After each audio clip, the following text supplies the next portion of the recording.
възползваха от това недоразумение в защитата на руснаците. Видяхте центрирането. Още веднъж това наистина си струва да виждаме десетки пъти. Трифон Иванов се оказа непокрит. Сега най-вероятно ще се държат за главата руските бранители. Това обаче за нас е чудесно, защото повеждаме в този изключително важен матч с 1-0. Трябваше ни този гол. Сега вече нещата стоят по-добре. Българите трябва да се възползват от тази преднина. 1-0 за България. Виждате 56-та минута от началото на матча. Голмайстор, капитана на удара Трифон Иванов. Нова българска атака. Лечков търси в предна позиция. Любо Пенев, той в клещите на двама бранители. Стоичков сега се бори там с Цвейба. В крайна сметка тъч за състава на България. Отлично изигра Стоичков. Не може да се отрече тази топка. Видя как Трифон Иванов се е включил в дясно и от 3 метра Трифон елегантно с глава чукна кълбото в левия долен ъгъл на вратата на Овчинников. Бълъков загуби сега този двубой и това дава възможност за контратака на руснаците. Мисля, че може би сега русите ще бъдат смутени. Нашите трябва да се възползват от този момент. Не бива да се остават празноти в средната зона, както виждам, че в момента. Атакува Яновски, много активно играе през втората част левия бранител. Коливанов поредно падане в наказателното поле и се оказа естествено, че Коливанов последен е играл с топката. Публиката е на крака. Сега ни остават 34 изключително трудни, изключително важни за българския национален отбор, за българския футбол, изобщо за цяла България минути. Минути, в които ще бъде необходимо да бъдат впрегнати като в юмрук и воля и умение. Българските футболисти са доказвали нееднократно, че ги притежават и дано да издържат в този тежък матч. Онопко в централната зона, атакуван от Лечков.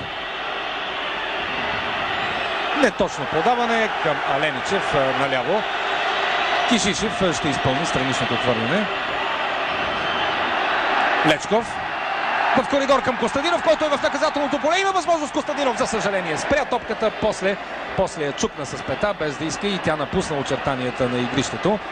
А Пенев и Стоичков бяха взели добра позиция пред Овчинников. Яновски към Онопко.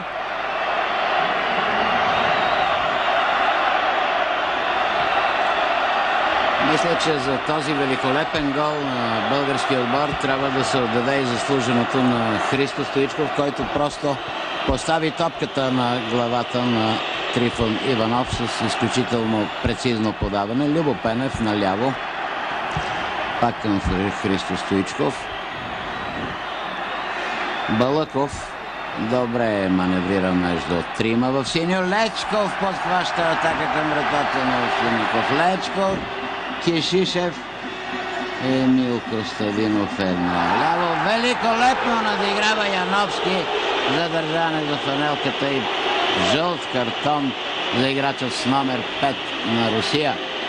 Яновски в Алания, Владикавказ, такива работи може да са позволени, но в отбора на Русия не, на международни матчове не, и пряк свободен удар за България.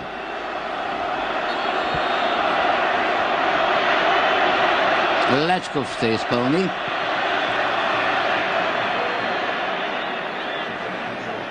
По никакъв начин не можеше да бъде затруднен вратаря Овчинников.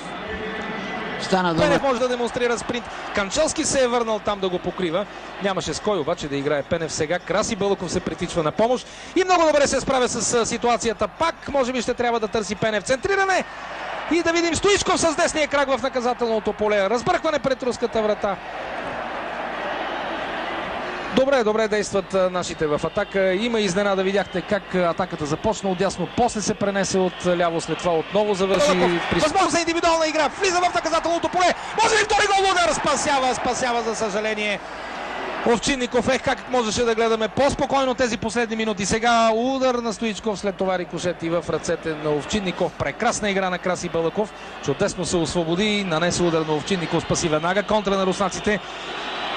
Черишев. И след рикошет го изпрата с спонтанни овации. И в този матч Христо Стоичков помогна много за победата. Пак да кажа, със своя толкова прецизен пас, той просто качи топката на главата на Трифон Иванов, за да дойде този желан и мечтан и гол в 56-та минута. Илиян Илиев сега подхвана атаката, комбинира с Кишишев. Лечков. Това е Онопко. Хохлов. Добър ден, Франция! Ние сме финалисти и българското знаме ще се вее по френските стадиони през 1998 година. Радвайте се, българи, защото тези великолепни български момчета показаха, че действително са една голяма стойност в европейски и световен футбол. За седми път България ще бъде финалист на световно първенство по футбол. Доказаха нашите, че това четвърто място на предишното първенство не е било случайно.